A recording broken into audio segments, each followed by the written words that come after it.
পাবে। বুঝতেই পারছো, জেইলার ফাইনালি তার আসল রূপে অবতীর্ণ হয়ে গেছে। এদিকে এভাবে কেলানি খেয়ে ভার্মা ফোন দেয় বিহারের গ্যাংস্টার কামদেবকে। তাকে বলে, আরে ভাই, তুই এমন বাচ্চাদের পাঠিয়েছিস যে সবাই মারা খেয়ে এসেছে। কিন্তু কামদেব বলে যে তুই যদি আগে আমাকে বলতি জেইলারকে মারার জন্য লোক চাইছিস, তাহলে আমি জীবনেও একটা লোক দিতাম না। এটা শুনে ভার্মা বলে, হ্যাঁ, তুই না দিলে কি হবে, পাঞ্জাবের গ্যাংস্টার সিকান্দার আমাকে 100 লোক পাঠিয়েছে। এই কথা শুনে কামদেব জানায়, ওর একটু ফোন করে দেখতো ও আসলে তোর জন্য লোক পাঠিয়েছে কিনা। তখন ভার্মা সিকান্দারকে কল দিলে দেখা যায় সিকান্দার তার ফোন কেটে দিয়েছে। তার মানে বুঝতেই পারছো, এই পুরো ভারতের সব গ্যাংস্টারদের চেয়ে একজন জেইলারের পাওয়ার কত বিশাল। কিন্তু প্রশ্ন হলো, কিভাবে জেইলার এই পুরো গ্যাংস্টারদের গুরু হয়েছিল? এবার চলো কামদেবের মুখ থেকে তা শুনে আসি। আজ থেকে 15 বছর আগে দিল্লির তিহার জেল, এই খতরনাক জেলের জেলারই ছিল আমাদের থালাইভা মুত্তাভেল পান্ডিয়ান। তার উপরে দায়িত্ব ছিল ভারতের সব ভয়ঙ্কর ক্রিমিনালদের টাইট করার। মুত্তাভেল পান্ডিয়ান সবাইকে এমন টাইটে রাখতো যে তার রুলসের বাইরে গেলে সে তাদের হাত কান কিছুই রাখতো না। মোট কথা, ক্রিমিনালদের জন্য এক ত্রাসের নাম ছিল জেলার মুত্তাভেল, যাকে সবাই সেখানে টাইগার নামে ডাকতো। একদিন এক নতুন ক্রিমিনাল এসে জানায় যে আমি চাইলে তোর পুরো পরিবারকে এখান থেকেই খেয়ে দিতে পারি।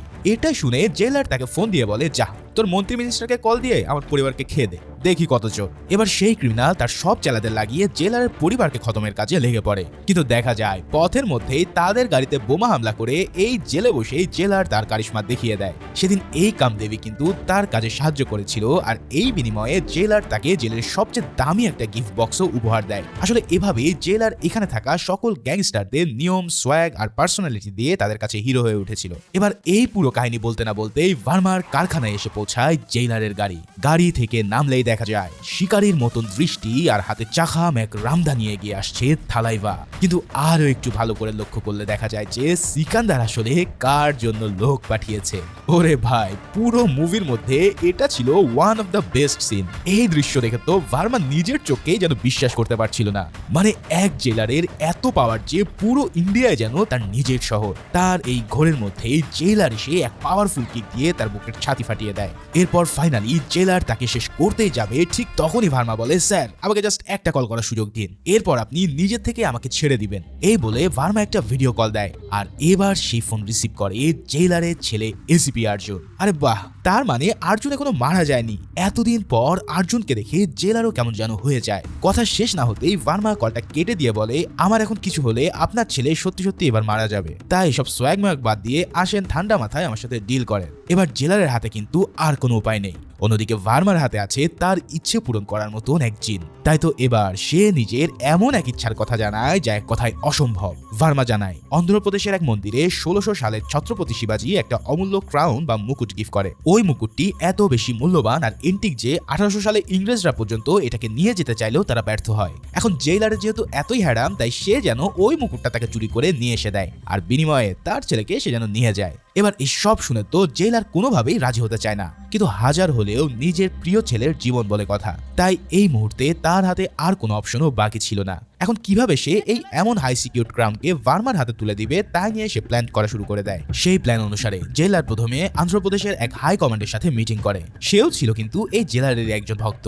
সে জানায় এই ক্রাউন চুরি করা এক প্রকার অসম্ভব। এছাড়াও এটা এতই ভ্যালুয়েবল যে মাত্র 5 জন ব্যক্তি এই মন্দিরের ট্রাস্টি হওয়ার কারণে তাদের পারমিশন আছে সরাসরি ভিজিট করার। এই 5 জন হলো শচীন টেন্ডুলকার, অমিতাভ বচ্চন, রতন টাটা, স্বামী গোপীনাথ ও ব্লাস মোহন নামের এক অ্যাক্টর। এখানে সবগুলো নাম পরিচিত হলেও এই ব্লাস মোহনের নাম শুনে জেলার বেশ চমকে যায়, কারণ ব্লাস মোহন হচ্ছে তখনকার সময়ের ইন্ডিয়ার একজন হিরো হলো। কিন্তু সে কিভাবে এই জিনিসের ট্রাস্টি হয় সেটা সে বুঝে উঠতে পারছিল না। তখন সে জানায় আসলে ওই মন্দিরের জায়গাটা ছিল ব্লাস মোহনের পূর্বসূরীদের, তাই নিয়ম অনুসারে তার বংশের একজনকে ট্রাস্টি বানানো হয়েছে। এই সব শুনে জেলার বুঝতে পারে যে এই ব্লাস মোহনকে টার্গেট করে তার আসল কাজ হাসিল করতে হবে। ফলে ইনিশিয়ালি একটা প্ল্যান বানিয়ে ভার্মাকে সে কল দিয়ে বলে যে তোমার এই কাজ আমি করতে রাজি, তবে এটা করতে আমার 3 মাসের বেশি সময় লাগবে, আর এই সময়ের মধ্যে আমার ছেলে যেন কিছু না হয়। এই সব শুনে ভার্মা জানায়, স্যার কোনো সমস্যা নেই, আমার কেবল একটাই শর্ত, এই 3 মাস আমার 2 জন লোক সবসময় তোমার সাথে থাকবে, আর তারা যেটা আমাকে বলবে আমি সেটাই বিশ্বাস করব। তো এই শর্তের জেলার রাজি হয়ে গেলে ধানরাজ ও পানিরুকে সে দিয়ে দেয় জেলারের সাথে থাকার জন্য।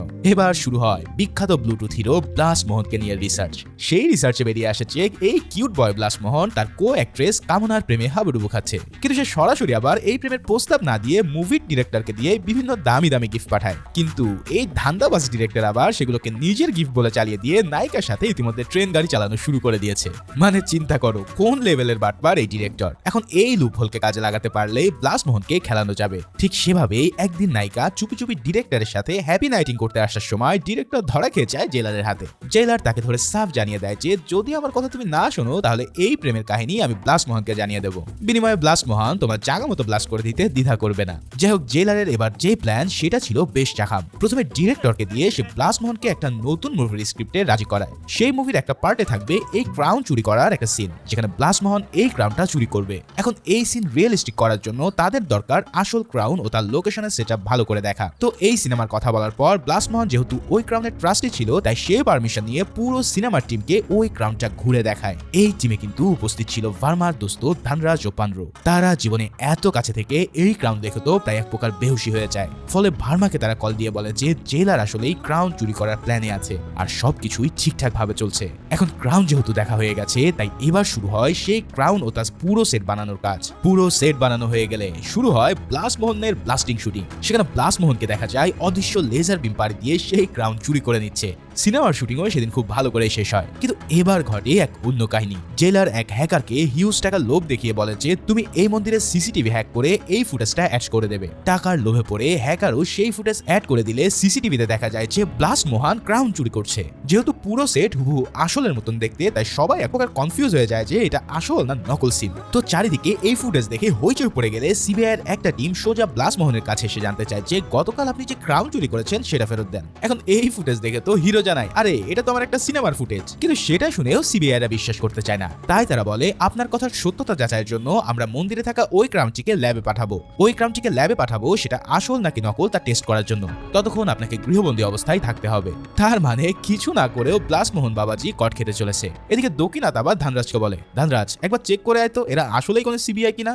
এই কথা শুনে পাগলা ধানরাজ তাদের গাড়ির সামনে এসে আবুলের মতন তাদের আইডি কার্ড দেখতে চায়। এখন এমন কাহিনী করার কারণে ধানরাজকে শোনাগো আমার বলে সিবিআই অফিসে নিয়ে গিয়ে প্রচুর খেলানো হয়। তবে এটার ফলে ধানরাজ ভার্মাকে কল দিয়ে বলে বন্ধু এরা যা করছে সব একদম রিয়াল, এরা আসলে সিবিআই আর সবাই ওই ক্রাউনের ব্যাপারে কথা বলছে। মানে এখানে জেলার কিন্তু এই ক্রাউন চুরির ব্যাপারটা ভার্মার কাছে পুরোপুরি বিশ্বাসযোগ্য করে তোলার জন্য চেষ্টা করছিল। আর এদিকে আমাদের জেলারের প্ল্যান হলো ক্রাউনকে যখন ল্যাবে নিয়ে যাওয়া হবে তখন মাঝপথে সেটাকে ছিনিয়ে নেবে সে। যেহেতু মন্দিরের ভিতরে গিয়ে চুরি করা অসম্ভব, তাই এই প্ল্যানে জেলার অ্যাক্টিভ থাকে। এবার এই প্ল্যানের জন্য জেলারে লাগবে বেশ কিছু আর্মস, যেমন অ্যামো, গ্রেনেড, রকেট লঞ্চার আর অ্যাসল্ট রাইফেল। এখন এই